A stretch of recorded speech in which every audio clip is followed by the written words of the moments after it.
नमस्कार दोस्तों, देखो सीखो स्टडी में आप सभी लोगों का स्वागत है। दोस्तों, यूपी दरोगा यानी कि यूपीएसआई का मूल विधि, संविधान और सामान्य ज्ञान का पार्ट नंबर 5 यानी पुराना पेपर 14/12/2017 का फर्स्ट शिफ्ट का क्वेश्चंस आ चुका है। दोस्तों, सितारे अगर कंधों पर चाहिए तो काफ़ी आपको दबा करके मेहनत करना पड़ेगा। तो चलिए स्टार्ट करते हैं। देखिए, इस दिन के पेपर में सबसे पहला नंबर जो क्वेश्चन पूछा गया था, राज्य में जिला न्यायाधीशों की नियुक्ति कौन करता है। राज्य में जिला न्यायाधीशों की नियुक्ति इनमें से कौन करता है।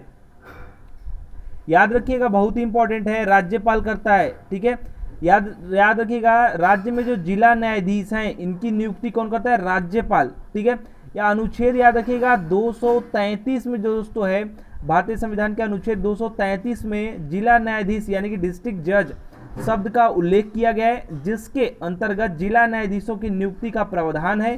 किसी राज्य में जिला न्यायाधीश नियुक्त होने वाले व्यक्तियों की नियुक्ति तथा जिला न्यायाधीशों की पद स्थापना और जो पदोन्नति है यानी कि प्रोन्नति उस राज्य के राज्यपाल ऐसे राज्य के संदर्भ में आधिकारिकता का प्रयोग करने वाले उच्च न्यायालय के मुख्य न्यायाधीश के परामर्श से करता है। ठीक है, जो है उच्च न्यायालय के जो मुख्य न्यायाधीश हैं उनके जो है परामर्श से ये करता है, लेकिन करता कौन है, राज्यपाल। याद रखिएगा। नेक्स्ट बात करें, भारत में वाणिज्य बैंकों द्वारा कृषि ऋण निम्नलिखित में से किस योजना के अंतर्गत स्वीकृत नहीं किया जाता। आपको बताना है, भारत में वाणिज्यिक बैंकों द्वारा कृषि ऋण निम्नलिखित में से किस योजना के अंतर्गत स्वीकृत जो है नहीं किया जाता। सभी लोग बताएंगे। तो भूमि बंधक योजना के जो है यहाँ पर जो प्रारंभ में वाणिज्यिक बैंक का कृषि वित्त के क्षेत्र में योगदान नगण्य था। 19 जुलाई 1969 को सरकार द्वारा 14 व्यापारिक बैंकों तथा 1980 में दोस्तों और जो है 6 व्यापारिक बैंकों के राष्ट्रीयकरण के पश्चात इन बैंकों द्वारा कृषि क्षेत्र में दी गई साख में निरंतर वृद्धि हुई। भारत में वाणिज्यिक बैंकों द्वारा कृषि ऋण भूमि बंधक, ठीक है, बंधक योजना के अंतर्गत स्वीकृत नहीं किया जाता। तो जो भूमि बंधक है ये आपका राइट आंसर ऑप्शन में ए हो जाएगा। नेक्स्ट बात करेंगे, विश्वतीय वसंत ज्वार प्रत्येक बार कितनी अवधि के बाद घटित होता है। विश्वतीय वसंत ज्वार जो है ये प्रत्येक बार जो है कितनी अवधि के बाद घटित होता है, ये आपको बताना है। तो ये घटित होता है दोस्तों प्रत्येक 6 माह की अवधि पर। ठीक है, यानी कि option number D right answer हो जाएगा। ठीक है, विश्वती जो है बसंत ज्वार जो है 6 साल में 2 बार यानी कि 6 माह पर की अवधि पर जो ये होता है। और अर्थात बात करें तो मार्च जो है विश्वत एवं जो है आपका सितंबर विश्वत के दौरान ये घटित होता है। नेक्स्ट बात करेंगे, वर्ष 1993 में महिला एवं बाल विकास मंत्रालय के अधीन एक स्वायत्त निकाय के रूप में खालिस्तान है मतलब कौन सा है की स्थापना हुई। इसका लक्ष्य है ऐसी गतिविधियों का कार्यभार लेना जिनके माध्यम से सामाजिक और आर्थिक परिवर्तन एवं विकास हेतु महिलाओं को ऋण उपलब्ध कराया जा सके। कौन किसका जो यहाँ पर जो स्थापना हुई है, तो देखिए इसका जो राइट आंसर हो जाएगा राष्ट्रीय महिला कोष, ऑप्शन नंबर बी। राष्ट्रीय महिला कोष का जो यहाँ पर जो स्थापना हुआ है, option number B right answer हो जाएगा। ठीक है, यहाँ पर दोस्तों बात करेंगे तो ये जो है आपका राष्ट्रीय महिला कोष का लक्ष्य जो है वो आय सृजन गतिविधियों के लिए अनौपचारिक यानी असंगठित क्षेत्र की महिलाओं को ग्राहक अनुकूल बिना सहायक और जो है आसान वातावरण में सूक्ष्म ऋण प्रदान करना है। याद रखिएगा, राष्ट्रीय महिला कोष। ठीक है, option number B right answer हो जाएगा। नेक्स्ट बात करेंगे, वह बहुचर्चित मुकदमा कौन सा था जिसमें सरकारी अधिकारियों ने शिकायतकर्ता को मृत घोषित कर दिया था। ठीक है, और यहाँ बताया जा रहा है उसे अपनी ही मृत्यु के बारे में तब पता चला जब वह बैंक में एक ऋण अनुमोदन के लिए गया। यह मुकदमा उसके अपने अस्तित्व की लड़ाई थी। ये बताना है कौन सा वो जो है मुकदमा था बहुचर्चित। ये सब मुकदमा भी याद रखिएगा। जो है उसका नाम है लाल बिहारी मुकदमा और 1975 से 1994। ठीक है, ये जो है दोस्तों लाल बिहारी उत्तर प्रदेश के जो है आजमगढ़ जिले में अमीलो के एक जो है भारतीय किसान और कार्यकर्ता हैं, जिन्हें आधिकारिक तौर पर जो है 1975 से 1994 के बीच जो है मृतक जो है या मृत जो है घोषित कर दिया गया था।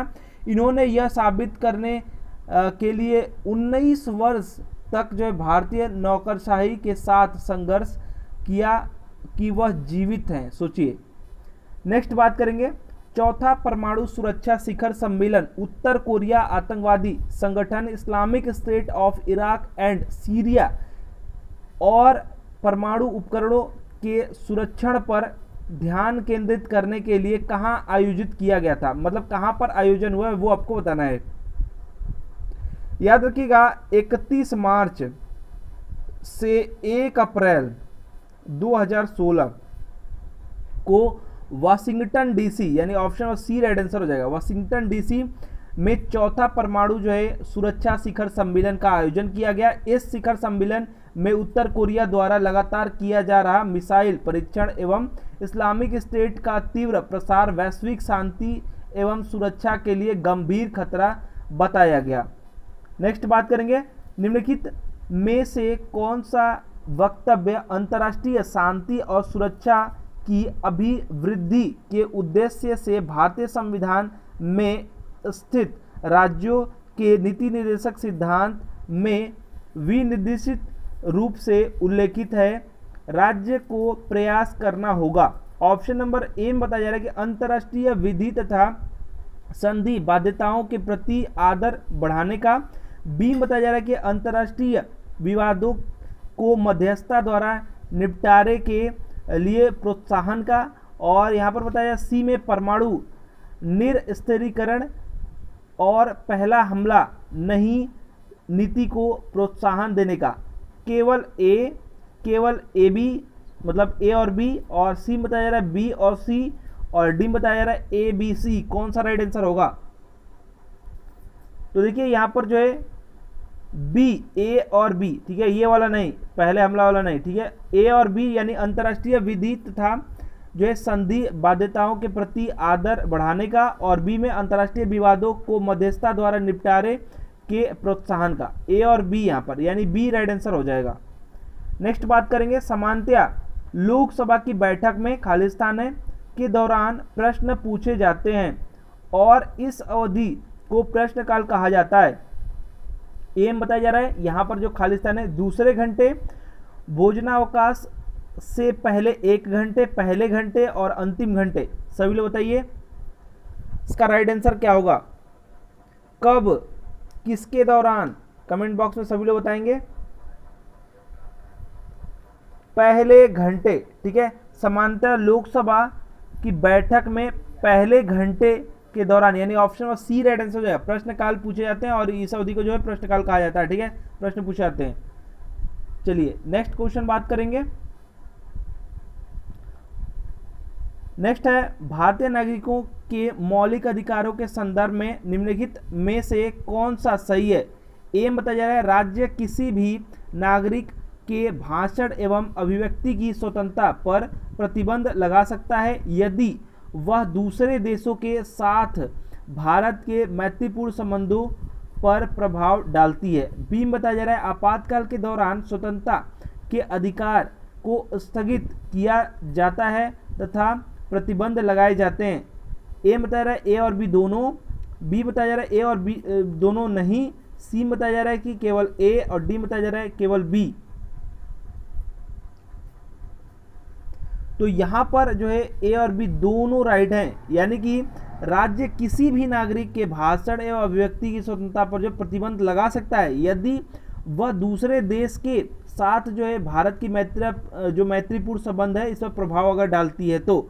साथ ही साथ ये भी याद रखिएगा कि आपातकाल के दौरान जो है स्वतंत्रता के अधिकार को स्थगित किया जाता है तथा प्रतिबंध लगाए जाते हैं। तो ए और बी दोनों राइट हैं, ऑप्शन में ए राइट आंसर हो जाएगा। ठीक है, अनुच्छेदों की कुछ यहाँ पर बात कर लेते हैं। तो यहाँ पर अनुच्छेद 19 के 2 के तहत बात करें तो राज्य किसी भी नागरिक का जो है भाषण और अभिव्यक्ति की स्वतंत्रता पर जो प्रतिबंध लगा सकता है, ऑप्शन में जो ए में बताया गया है। ठीक है, और अनुच्छेद जो है 352 के तहत बात करें तो आपातकालीन जो इसकी घोषणा होगी, तो यहाँ पर जो है अनुच्छेद 358 के तहत बात करें तो अनुच्छेद 19 में जो आपके मूल अधिकार स्वतः जो है ये सभी निलंबित हो जाते हैं। जबकि अगर बात करें तो मूल अधिकार यानी कि जो अनुच्छेद 20 और 21 है, ये इसको छोड़कर जो है यानी कि 44वां संविधान संशोधन में इसको छोड़कर सभी जो है यहाँ पर जो है लंबित करने की शक्ति जो है राष्ट्रपति अनुच्छेद 300 जो है 59 के तहत प्राप्त करता है। ठीक है, तो ये आपका जो 20 और 21 है ये नहीं होगा, बाकी सब यहाँ पर आपकी हो सकता है। यानी ऑप्शन में जो आपको बताया जा रहा है ये दोनों हैं। ठीक है, ऑप्शन ए में राइट आंसर हो जाएगा। नेक्स्ट क्वेश्चन बात करेंगे, फरवरी 2016 में संयुक्त सैन्य प्रशिक्षण अभ्यास, यहाँ पर है, याद रखिएगा अभ्यास का क्या नाम है, लामित्य, ठीक है, के लिए भारत के साथ निम्नलिखित में से कौन से देश शामिल हुआ था। इनमें से भारत के साथ कौन सा देश शामिल हुआ था लामित्य में। ठीक है, ये जो है सैन्य प्रशिक्षण अभ्यास था। तो देखिए ये था सेशेल्स, यानी ऑप्शन नंबर सी। तो देखिए दोस्तों यहाँ पर जो है विगत बात करें दोनों देशों में दोस्तों जो मध्य जो विगत संयुक्त सैन्य अभ्यास है वो आपका 2016 में जो है यहाँ पर विक्टोरिया सेशेल्स में आयोजित किया गया था। और इस अभ्यास में स्थानीय बोली यानी जो वहाँ की बोली है आपकी क्रेओल, ठीक है, में जो है लामित्य जो ये आपका जो है नाम दिया गया इसको। ठीक है, ये क्रेओल जो है ये एक बोली है उनकी, उनके हिसाब से ये लामित्य जो है दिया गया नाम, और जिसका अर्थ जो होता है वो होता है दोस्ती, फ्रेंडशिप। ठीक है, 24 फरवरी 2018 से 4 मार्च जो है 2018 के मध्य दोस्तों सेशेल्स पीपुल्स जो डिफेंस फोर्स है इसके मध्य जो है दोस्तों सैन्य अभ्यास माहे, ये भी याद रखिएगा, माहे द्वीप सेशेल्स में संपन्न हुआ। तो ये भी एग्जाम में पूछा जा सकता है। नेक्स्ट बात करें, एक खाली स्थान है, एक संकल्पना है जिसमें कोड अथवा दूसरी संवेदनशील सूचना प्राप्त करने के लिए ट्रेस अथवा जो है रिसाइकल बीन की छानबीन की जाती है। कमेंट बॉक्स में बताइए उसको क्या कहते हैं, कौन एक संकल्पना है।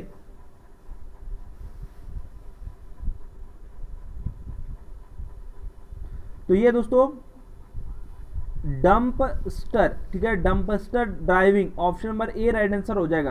तो दोस्तों डंपस्टर ड्राइविंग एक संकल्पना है जिसमें जो है कोड अथवा दूसरी संवेदनशील सूचनाओं को प्राप्त करने के लिए ट्रेस अथवा जो है रिसाइकल बीन की छानबीन की जाती है।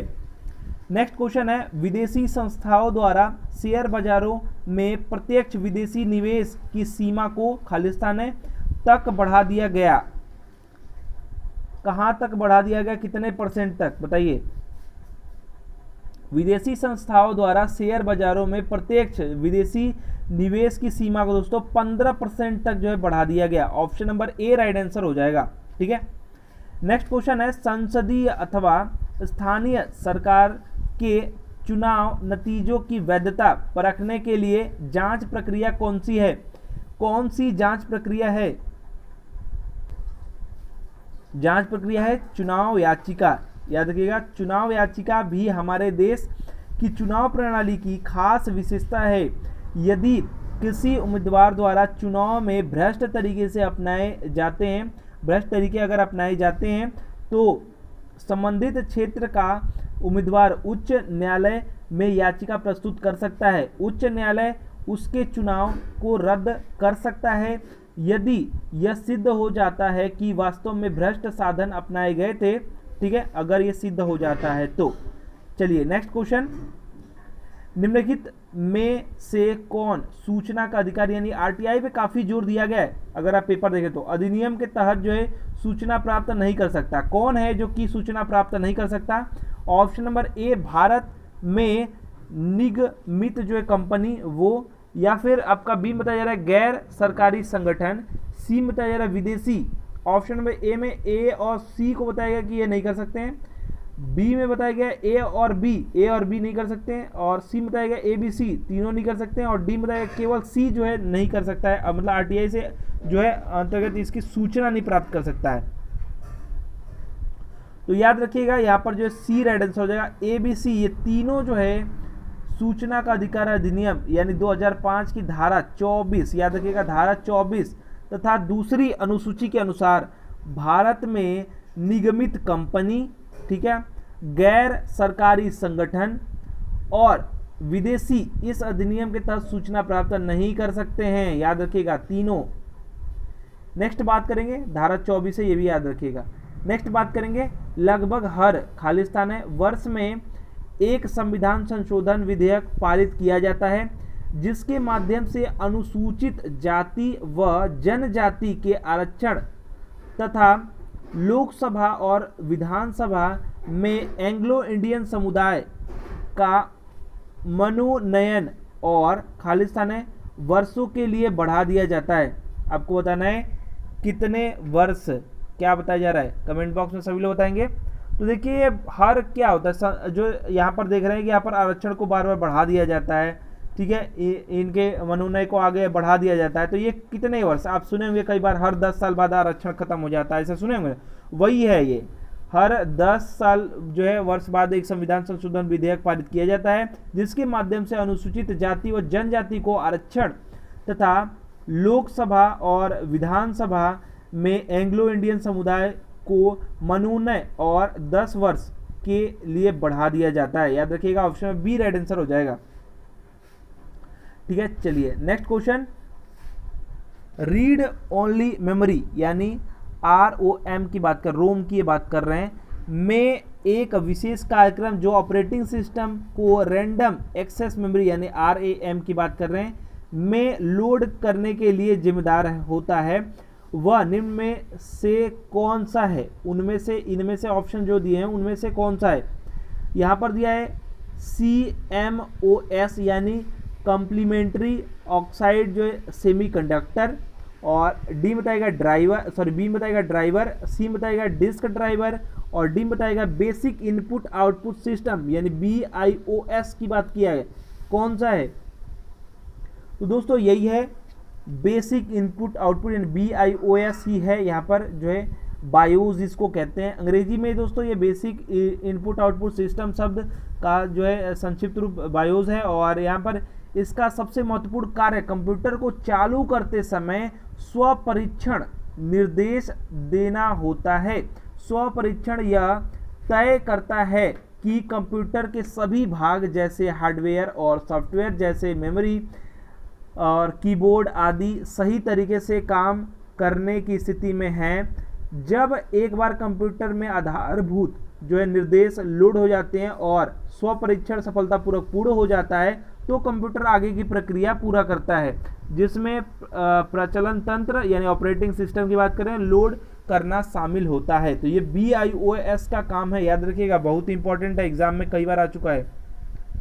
खालिस्तान है उसके बाद का तात्पर्य है पर्यावरण, समाज और गांव के विकास के लिए वनों का प्रबंधन एवं संरक्षण करना तथा बंजर भूमि का वनीकरण करना।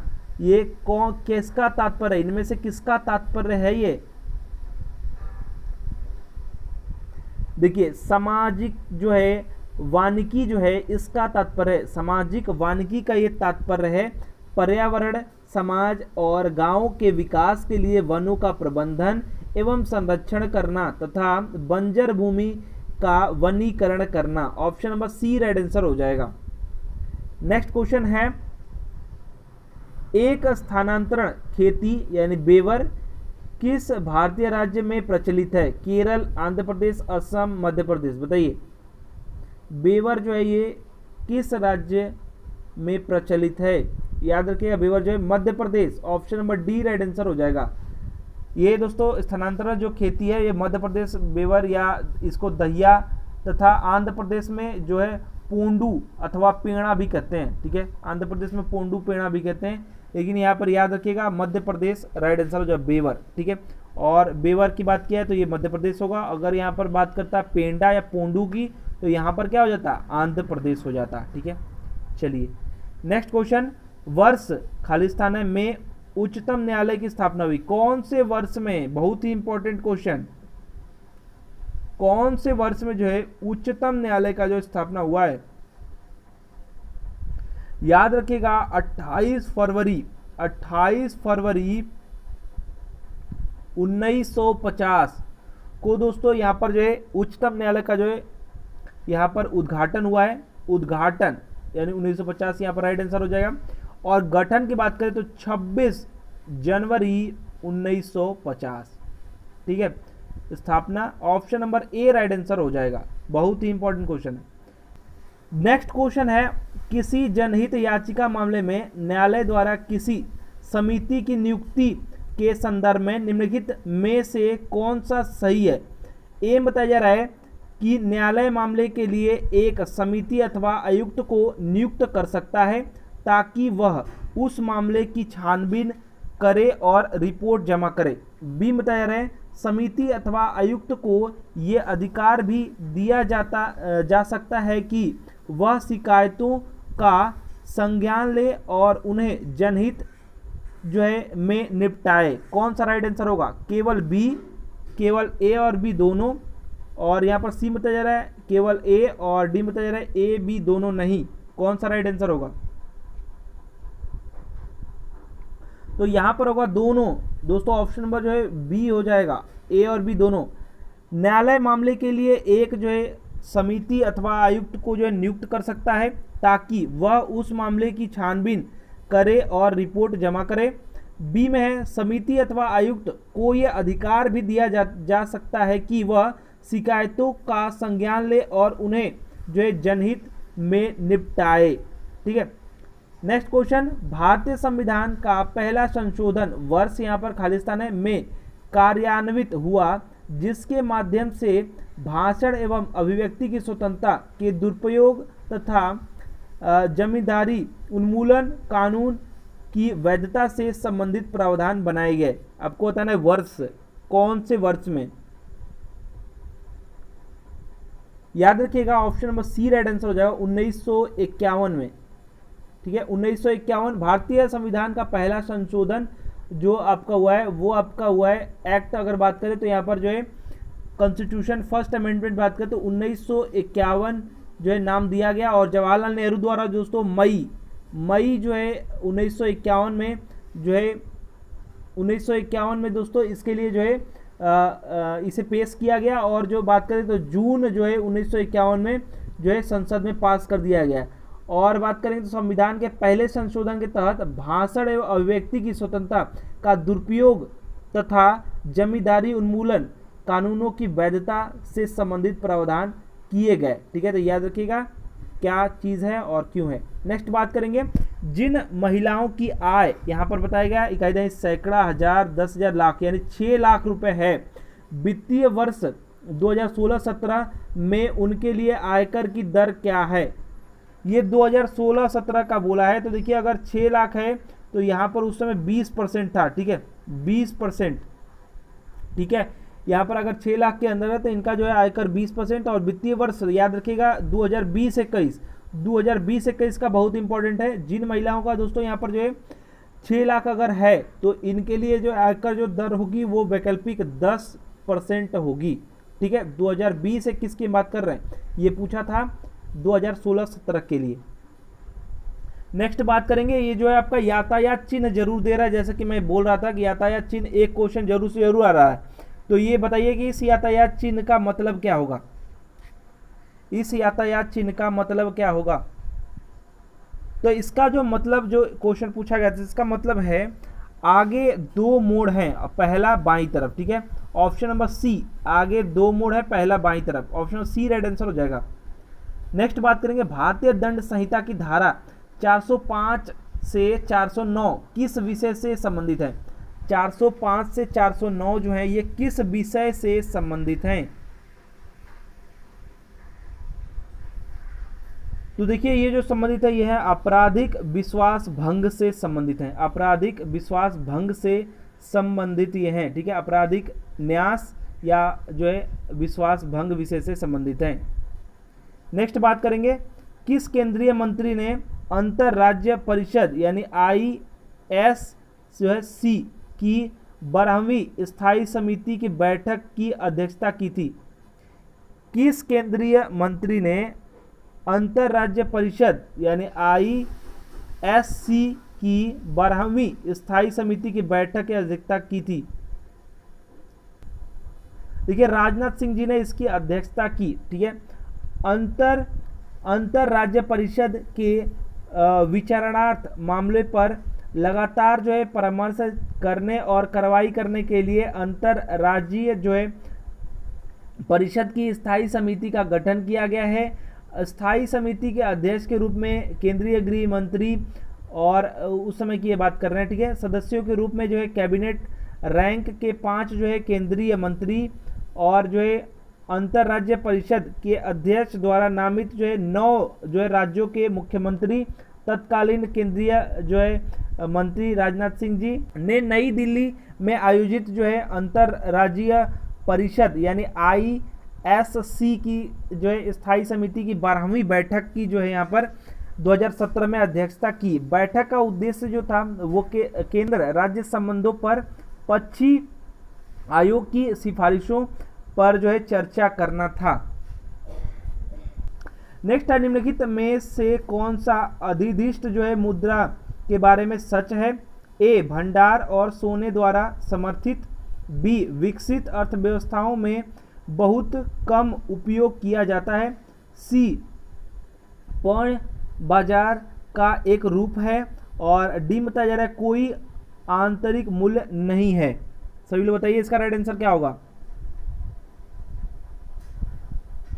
तो इसका राइट आंसर हो जाएगा कोई आंतरिक मूल्य नहीं है। ऑप्शन नंबर जो है यहाँ पर जो है डी राइट आंसर हो जाएगा। निम्नलिखित में से कौन सा अधिदिष्ट मुद्रा के बारे में सच है?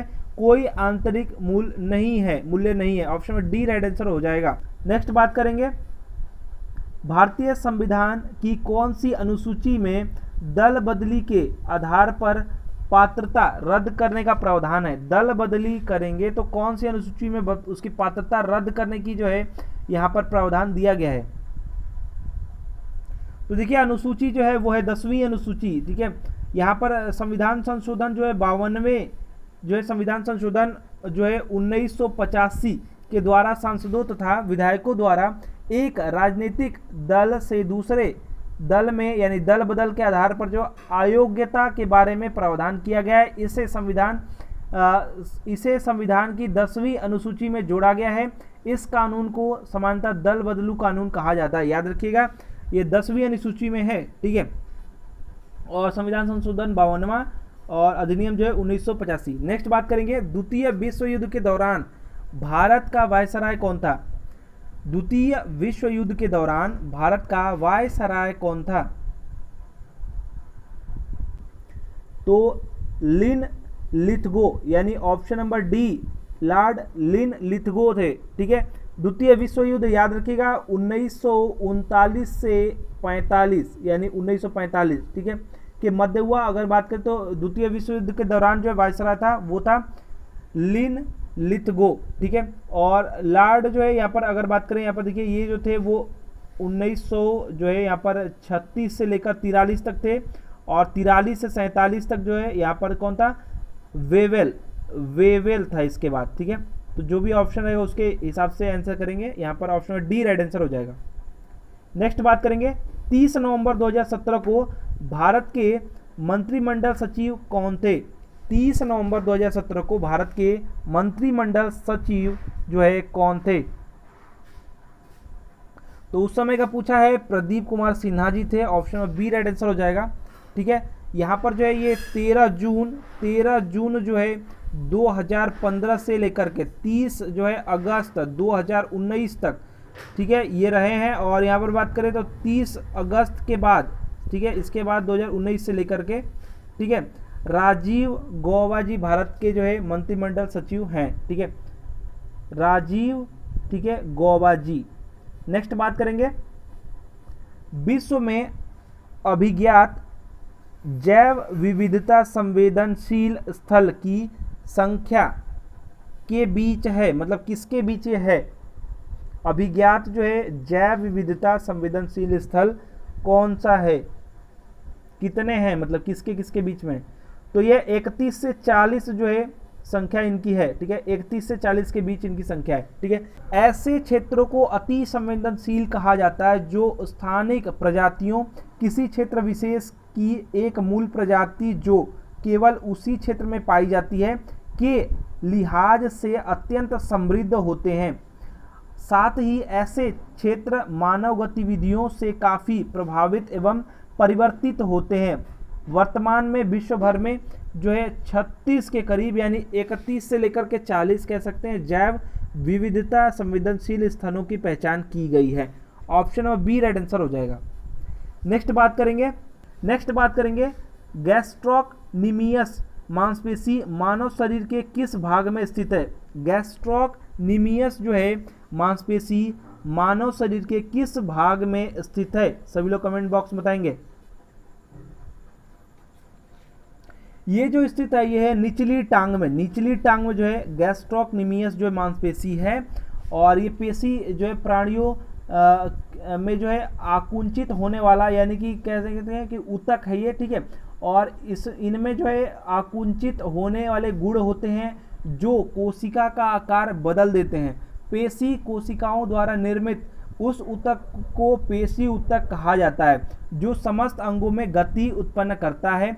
गैस्ट्रोक्नीमियस जो है ये आपका जो नीमियस जो आपका मांसपेशी है ये शरीर की निचली टांग जो है, शरीर में जो निचली टांग है उसके जो है पीछे की तरफ पाई जाती है, ठीक है। निचली टांग जो है आपकी उसके पीछे पाई जाती है, ठीक है।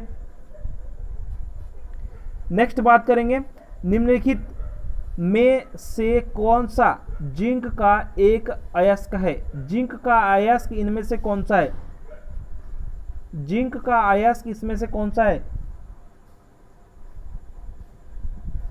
तो जिंक का जो अयस्क है वो है स्फेलेराइट। स्फेलेराइट जो है जिंक का अयस्क है, ये खनिज है जो जस्ता यानी कि जिंक का प्रमुख अयस्क है। इसमें मुख्य रूप से जो है क्रिस्टलीय रूप से जिंक सल्फाइड होता है। इसमें जो है क्रिस्टलीय रूप से जो है आपका जिंक सल्फाइड इसमें होता है, जस्ते के लिए है, जिंक के लिए।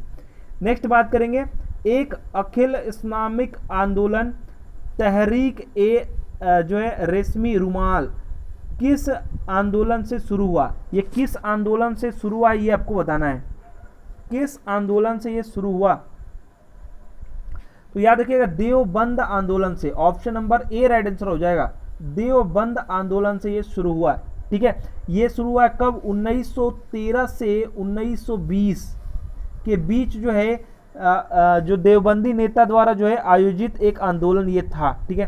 तहरीक ए रेशमी रुमाल, ठीक है, एक जो है अखिल इस्लामिक आंदोलन था। नेक्स्ट बात करेंगे निम्नलिखित में से किस राजनेता ने भूदान आंदोलन में सक्रिय भूमिका निभाई। भूदान आंदोलन में इनमें से किसने जो है सक्रिय भूमिका निभाई। देखिए इसमें बहुत सारे लोगों का योगदान है, काफ़ी लोगों ने अपनी भूमियाँ यहाँ पर दान दी हैं गरीबों को और भी लोगों को। तो यहाँ पर देखेंगे दोस्तों तो यहाँ पर जो राइट आंसर हो जाएगा वो हो जाएगा जयप्रकाश नारायण जी, ठीक है, जयप्रकाश नारायण जी। और यहाँ पर अगर बात करें मेन जो उसके थे यहाँ पर ऑप्शन में दिया नहीं है, भूदान आंदोलन विनोबा भावे जी द्वारा काफ़ी इन्होंने मेहनत किया दलितों के लिए, जो गरीब लोग हैं उन लोगों के लिए। इन्होंने 1951 में दोस्तों आरंभ किया स्वैच्छिक भूमि सुधार आंदोलन ये था, और जयप्रकाश नारायण ने भूदान आंदोलन में जो है सक्रिय भूमिका निभाई। जयप्रकाश भूदान आंदोलन को आर्थिक व सामाजिक क्रांति का जो है गांधीवादी तरीका मानते थे। उन्होंने उसे नवीन जो है जीवन पद्धति संबंधी सिद्धांत एवं व्यवहार तथा नवीन सामाजिक दर्शन की संज्ञा भी दी थी, ठीक है। तो मेन तो यहाँ पर विनोबा भावे जी थे, लेकिन यहाँ पर ऑप्शन के हिसाब से जो है जयप्रकाश नारायण जी भी काफ़ी यहाँ पर रीढ़ की हड्डी थे, ठीक है। ऑप्शन में बी राइट आंसर हो जाएगा। नेक्स्ट बात करेंगे मंत्रिमंडल द्वारा हस्ताक्षर एवं जो है संपुष्टि के लिए किसी भी समझौते संधि सहमति ज्ञापन को अनुमोदन हेतु आगे बढ़ाने से पहले कौन सा मंत्रालय उसके पाठ का निरीक्षण करके उसे पारित करता है। कौन सा मंत्रालय, ऑप्शन बताइए कौन सा मंत्रालय। तो राइट आंसर हो जाएगा विदेश मंत्रालय दोस्तों जो है ये करता है। विदेश मंत्रालय जो है मंत्रिमंडल द्वारा हस्ताक्षर एवं संपुष्टि के लिए किसी भी समझौते संधि सहमति ज्ञापन के अनुमोदन हेतु आगे बढ़ाने एवं उसके तत्वों का निरीक्षण करके उसे पारित करता है। Option number A right answer हो जाएगा। नेक्स्ट बात करेंगे मानवाधिकार की सार्वभौमिक घोषणा में उल्लेखित मानवाधिकार के सिद्धांत भारतीय संविधान के किन अनुच्छेदों में निहित हैं। ये मानवाधिकार वाला अनुच्छेद पूछ रहा है, सभी लोग बताएंगे। तो देखिए ये जो है 12 से लेकर के यानी अनुच्छेद 12 से लेकर 51A तक ये है, ठीक है। ये मानवाधिकार की जो सार्वभौमिक जो घोषणा में उल्लेखित मानवाधिकार के सिद्धांत हैं, वो संविधान जो भारतीय संविधान है इसके अनुच्छेद 12 से लेकर के 51 के ए में वर्णित हैं, ठीक है। नेक्स्ट बात करेंगे भारतीय अपराध जांच विभाग यानी CID के जनक किसे माना जाता है, इसका जनक किसको मानते हैं, CID का जनक किसको आप मानते हैं बताइए। CID का जो जनक है वो है Rai Bahadur Pandit Shambhunath ji. Option number B right answer हो जाएगा। याद रखिएगा राय बहादुर पंडित जो है शंभुनाथ जी जो हैं ये CID के जनक हैं, ठीक है। याद रखिएगा बहुत ही इंपॉर्टेंट भारतीय अपराध जांच विभाग। नेक्स्ट बात करेंगे निम्नलिखित में से कौन सा विषय समवर्ती सूची के अंतर्गत आता है। कई बार हमने डिस्कस किया है, अब आपको बताना है समवर्ती सूची के अंतर्गत कौन सा आता है। अभी डिस्कस किया था वन्य पशु पक्षी ये सब, तो ये option number C right answer हो जाएगा। वन्य जो है वन्य पशु एवं पक्षियों की सुरक्षा या संरक्षण, ऑप्शन नंबर जो है सी राइट आंसर हो जाएगा।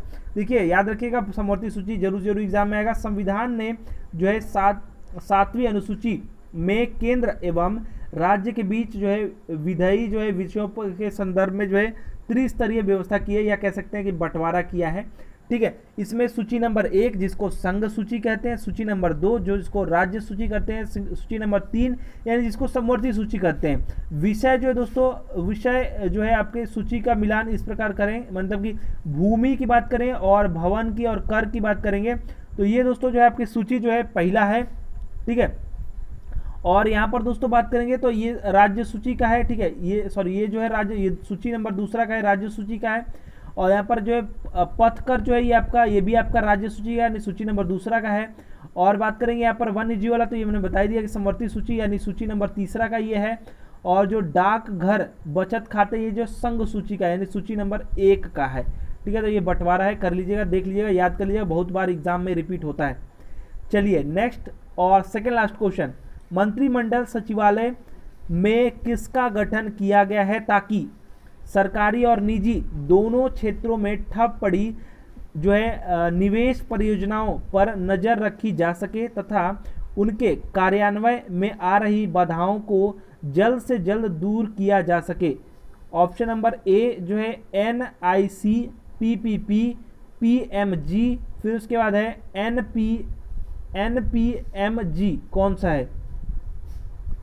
तो देखिए इसका जो राइट आंसर हो जाएगा PMG यानी परियोजना अनुवीक्षण दल, ऑप्शन नंबर जो है सी राइट आंसर हो जाएगा।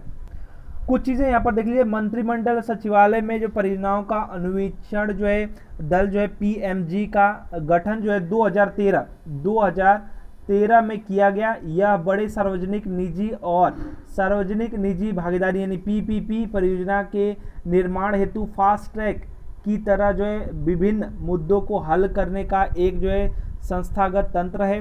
यह 14 सितंबर 2015 में प्रधानमंत्री कार्यालय के तहत काम कर रहा है। नेक्स्ट क्वेश्चन और लास्ट क्वेश्चन है इस सेट का, राष्ट्रपति कितने साल में वित्त आयोग का गठन करते हैं। राष्ट्रपति जो है वो कितने साल में वित्त आयोग का गठन करते हैं। याद रखिएगा 5 साल में। ऑप्शन नंबर जो है डी राइट आंसर हो जाएगा। संविधान जो अनुच्छेद है संविधान का वो 280 प्रत्येक 5 वर्ष के अंतराल पर एक जो है वित्त आयोग का गठन का प्रावधान करता है। इसका प्रमुख कार्य संघ और राज्यों के बीच करों का शुद्ध आगमनों के आवंटन के बारे में और राज्यों के बीच वितरण करने के तरीके के संदर्भ में राष्ट्रपति को सिफारिश प्रस्तुत करना है। वित्त आयोग भारत की समेकित निधि यानी संचित निधि की बात कर रही है से राज्यों को राजस्व की सहायता हेतु अनुदान देने वाले सिद्धांतों की अनुशंसा करता है। यह अपनी रिपोर्ट राष्ट्रपति को सौंपता है। प्रधानमंत्री नरेंद्र मोदी की अध्यक्षता में केंद्रीय मंत्रिमंडल ने 22 अक्टूबर जो है 2017 को जो है 15वें वित्त आयोग के गठन को जो है मंजूरी दी और जो है 15वें जो है वित्त आयोग का कार्यकाल जो है ये 2020 में 20 से लेकर के 25 तक ये होगा और इसका जो है अध्यक्ष योजना आयोग के पूर्व सदस्य जो हैं, योजना आयोग के जो पूर्व सदस्य हैं एन के सिंह जी, नियुक्त किया गया इनको, ठीक है, सदस्य जो हैं इनको नियुक्त किया गया एन के सिंह जी को। तो देखिए दोस्तों आपके 40 क्वेश्चन हो चुके हैं। कमेंट बॉक्स में बताइएगा कि आपने 40 क्वेश्चन में से कितने सारे क्वेश्चन का सही जवाब दिया है। साथ ही साथ आपको ये सेट कैसा लगा कमेंट बॉक्स में अवश्य बताएं। वीडियो को अधिक से अधिक लाइक शेयर कीजिएगा, जिससे हमें मोटिवेशन मिलता रहे। हमारा वीडियो देखने के लिए आप सभी लोगों का फिर से बहुत बहुत धन्यवाद।